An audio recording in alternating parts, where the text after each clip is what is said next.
Hello, Insta. What? I have never said that. I'm just a silly girl. So today I wanted to share, I'm inspired by Cassie. Cassie is my girl.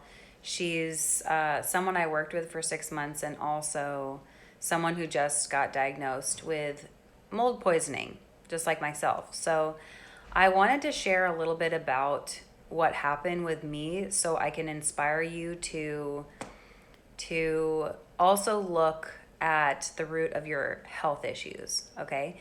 So today we're talking all about when I figured out that the root of my health issues were not what I was previously told, which was Epstein-Barr virus, hypothyroidism, and potentially Hashimoto's. This is what was happening over the last 10 years. So in 2009, I went to Southeast Asia and I developed a nut allergy. I didn't know it was a nut allergy. I just knew that I had vertigo and I felt like my legs were tree trunks. Those were like the top two symptoms. So symptoms progressively got better than worse, then better than worse. And I would fly to San Francisco to see muscle testers and experts in their field. And I would fly from San Francisco from Seattle for that experience. And I worked with this muscle tester who was a freaking genius. He helped me in so many ways. He was the first doctor that ever made me feel better, like by what he gave me. But it was short term, and I was taking 30 plus supplements a day. And it would be like for a few months, I'd feel great, and then I wouldn't feel great. And that kind of continued on for a really long time. Now, I moved to Gig Harbor 2016, and I feel like this is my place to heal. I'm going to heal here. This is going to be amazing. There's the top Chinese herbalist in the country that lives in a town 45 minutes away from me. So I was like, things are all working out.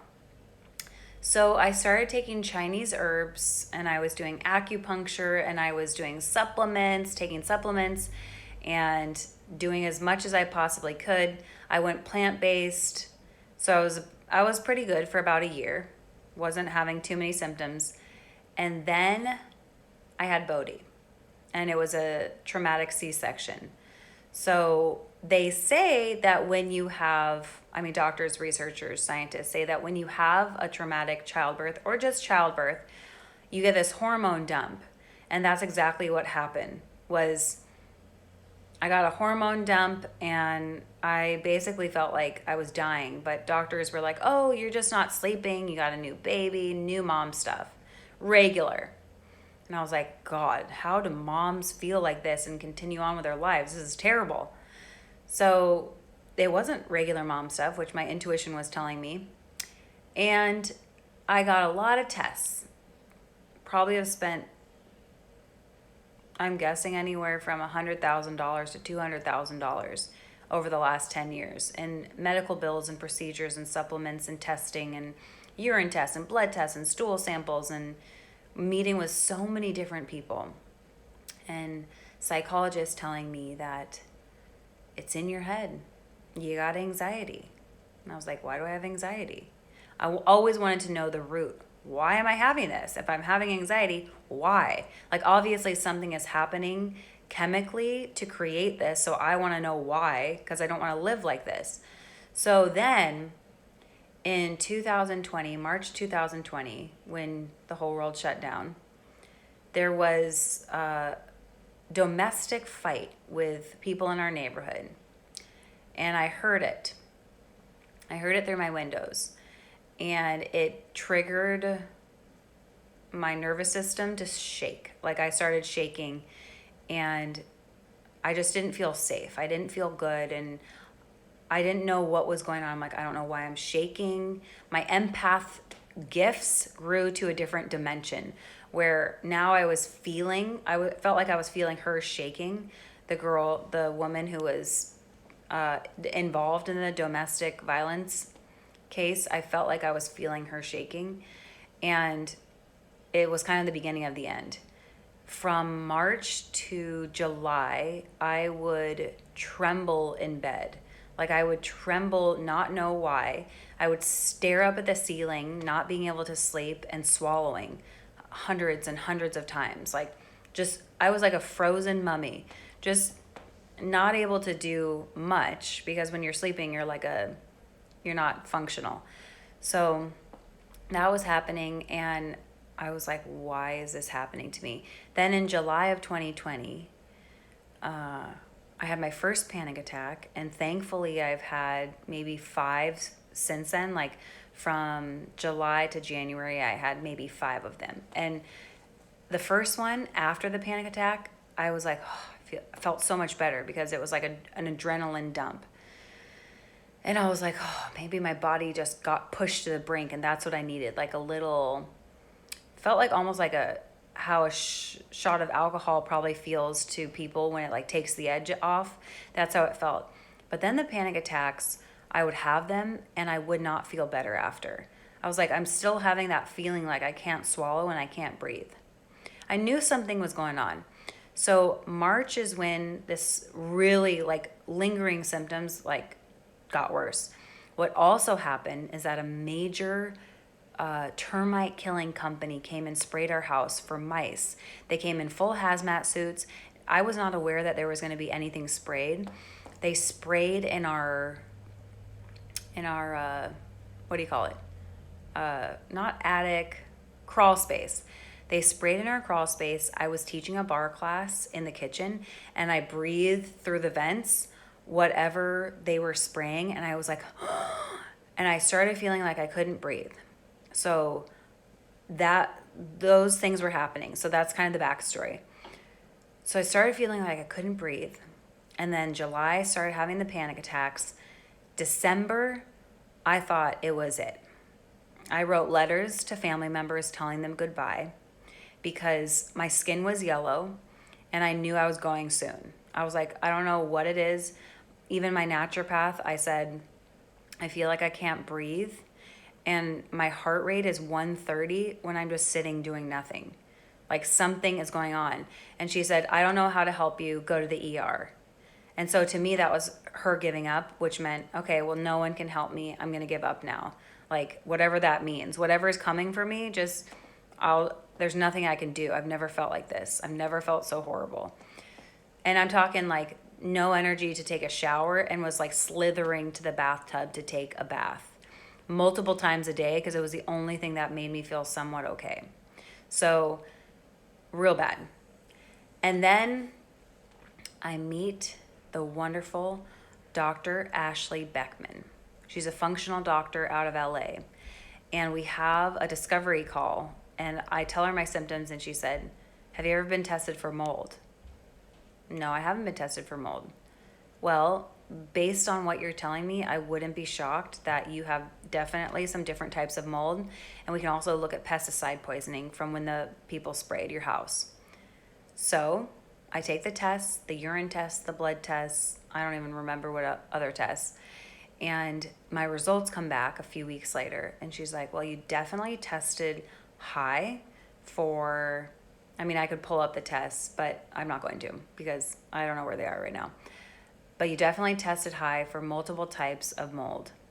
Your glyphosate levels are at an all-time high, which I was like, how did I get glyphosate? And you have that pesticide poisoning in you. So not only are we going to start working to detox the mold from your body, but we're also, second step is going to be to detox the pesticide poisoning. I'm thinking, holy shit, like if you look at your yard, and not just from since you've been there, but before, like the previous owners, did they ever use Roundup? And now are you walking barefoot in your grass after they used Roundup? Like the frickin' cancer-killing glyphosate shithole of a chemical. So there's that. So you have to consider, like, what have you used in your life and how toxic what has ever been your life? Like before you knew better to now. What about the foods you've been eating? Have they always been organic? Are they organic now? Do you eat out of cans a lot? Do you drink a lot of water from plastic water bottles? Are your clothes washed with synthetic detergent? What do you wash your dishes in? So all these things, I was like, oh my God. So now I'm in almost month 5 of detoxing from mold. So I'm taking binders. I'm drinking more water than ever, than like any human would consume. I mean, it's not true. I'm only drinking about 3.5 liters a day. And it's totally clean water. We got a Berkey filter, which removes 99.9% of pesticides and copper and a bunch of other things that you wish were not in your water. So we got a Berkey system. I have 3 air doctors, one in my office, one upstairs in the living room, and one in our bedroom, and another one in my son's room. So he has a different air filter, but we have 3 air doctors, one other air filter. I'm telling you this because if this happens to you, if you find mold in your house, mold in your body, you want to be prepared. So here's another company that you can buy a few things from. So it's called EC3. You can buy mold spore candle killing candles. And so we have EC3 candles that kill mold spores and dust mites in the air. We have EC3 laundry detergent, which I had to wash my clothes 3 times before they were considered safe. And I got rid of 8 bags of clothes because I just figured I don't care about clothes. I'd rather be able to breathe. My main symptoms now are I get a swollen tongue if I am overworked and that's all my choice, or if I eat something that I am unsure that I'm going to have a reaction to. So I get a swollen tongue and it's really hard to swallow, and I get chest tightness. So I rub on some hydroxygen Cellcore drops in the center part of my chest. I use Breathe essential oils. I use a specific combination called Lung from Blue Vibrant essential oils. I'm trying to see if I have one. Vibrant Blue essential oils, I think. Vibrant Blue. So I have one for lung, parasympathetic, liver, circadian rhythm, histamine balance. And so there's a lot of things that are going into my healing. So I have those things. I eat basically just only organic chicken and beef and turkey. I have eggs twice a week, max. Lots of different veggies. Sweet potatoes are really the only low glycemic carb I'm eating. And that's it. The only spices are cinnamon and salt, Himalayan pink salt or Celtic sea salt, and cinnamon. Those are the 3. I'm using tons of basil. Olive oil is the only one I'm using because on the genetic test I received, my body doesn't process coconut oil or coconut milk as well as others. So there's so many things you can figure out. Like you think, oh, dairy-free milk, coconut milk.